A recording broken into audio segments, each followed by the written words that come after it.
बिस्मिल्लाहिर्रहमानिर्रहीम। अस्सलाम वालेकुम वरहमतुल्लाहि वबरकातुहू।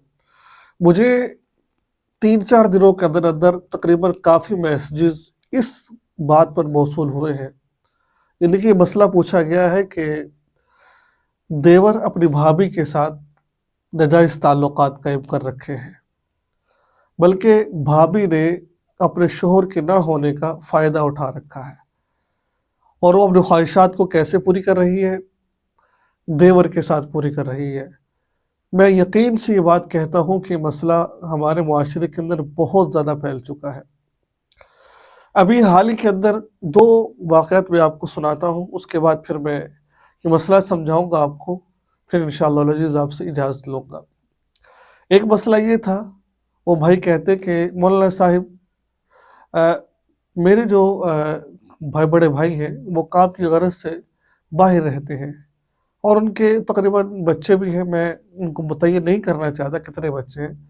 तो उनके बच्चे भी हैं।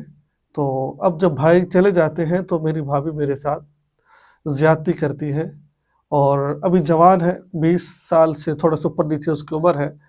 तो मेरी भाभी मेरे साथ ये कर रही होती है और हम ये काम कर रहे हैं काफ़ी साल से।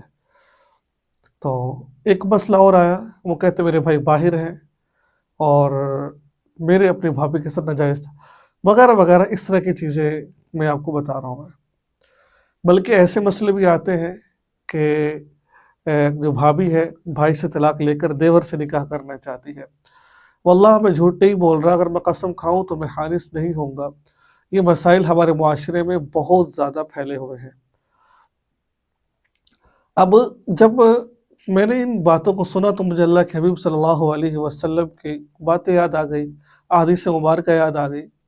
बल्कि कुरान पाक की एक आयत मुझे याद आती है, या अय्युहन नबिय्यु कुल लिअज़वाजिका व बनातिका व निसाइल मुमिनीना युदनीना अलैहिन्ना मिन जलाबिबिहिन।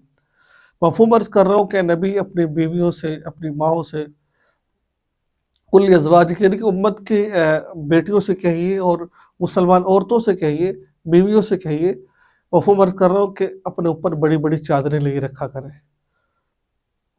और आप सल्लल्लाहु अलैहि वसल्लम ने देवर से पर्दे के बारे में कहा है, बल्कि हदीस का मफ़हूम अल्लाह कभी को तो माफ़ फरमाए, देवर को मौत करार दिया है।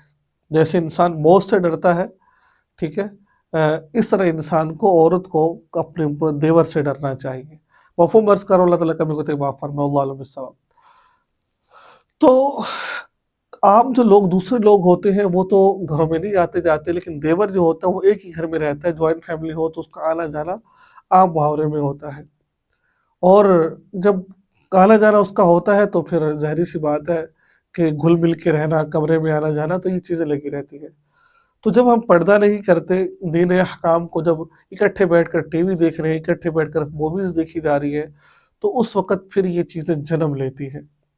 मुझे बड़े अफ़सोस के साथ ये बात कहना पड़ती है, जब मूवीज़ वग़ैरह आती हैं तो इकट्ठे लोग देखते हैं, उस वक़्त किसी को बेहयाई नज़र नहीं आ रही होती। जब हम इस तरह के मसाइल बयान करके लोगों को समझा रहे होते हैं, लोगों को बेहयाई नज़र आ रही होती है। तो इसका हल क्या है? मैंने उन भाई को बताया कि आप जितना जैसे हो सके कि आप उससे अलहदगी इख्तियार करें। उस घर में ना रहें आप, ठीक है? जिस घर में वो है, आप अलहदगी इख्तियार करें या फिर तन्हाई में उसके पास बिल्कुल भी ना जाएँ आप। जैसे वो उस कमरे में मौजूद है, उस कमरे में नहीं जाएँ। अकेली है तो उसके पास ना जाएँ आप। अगर आप अब ये काम करेंगे ना, तो फिर आप ज़िना कर के शादी के काबिल भी नहीं रहेंगे आप। तो ये चीज़ें आम मुआशरे में पाई जा रही हैं। तो लिहाज़ा इसके अंदर उसके भाइयों की भी गलती है कि इतने-इतने साल के लिए बाहर चले जाते हैं और आप पीछे से वो यानी कि अपनी ख्वाहिशात पर काबू नहीं पाते हुए वो ज़िना की तरफ आ जाती हैं। तो भाइयों को भी गुनाह मिल रहा है, क्यों नहीं वो अपनी ख्वाहिशात को, अपनी बीवी की ख्वाहिशात को पूरा कर रहे हैं? या तो साथ लेकर जाए या फिर कोई तरतीब ऐसी बनाए, कुछ दिनों में आए ताकि उसकी ख्वाहिशात को पूरा किया जाए। तो बहरहाल इससे निकाह तो नहीं टूटेगा, ज़िना हो जाए तो, या दूर रहने से निकाह तो नहीं टूटेगा। बहरहाल इसमें जो हमारे मुआशरे में जो एक रुझान पाया जा रहा है ज़िना का, वो बढ़ता चला जा रहा है। इस वजह से आप कोशिश किया करें कि आप जो बाहर हज़रात गए हुए हैं, वो थोड़ी-सी निगरानी रखें और ऐसे माहौल में ना रखें जहाँ पर देवर हो, जहाँ पर ये तमाम जवान चीज़ें मौजूद हों। میں واللہ قسم کھا کے بات کہہ سکتا ہوں کہ معاشرہ بہت خراب ہے، آج کل باپ کا بھی اعتبار نہیں ہے، سچی آپ کو بات بتا رہا ہوں میں، اس وجہ سے ان چیزوں سے پرہیز کیا کریں۔ تو پردے کا خیال رکھیں، اکیلے تنہائی میں نہ آ جائیں، اور اس لڑکے سے کہتا ہوں کہ خدا کا خوف کریں۔ زنا اللہ تعالیٰ فرماتا ہے وَلَا تَقْرَبُوا الزِّنَا إِنَّهُ كَانَ فَاحِشًا، زنا کے قریب مت جاؤ، وہ فحاشی اور یعنی ہے۔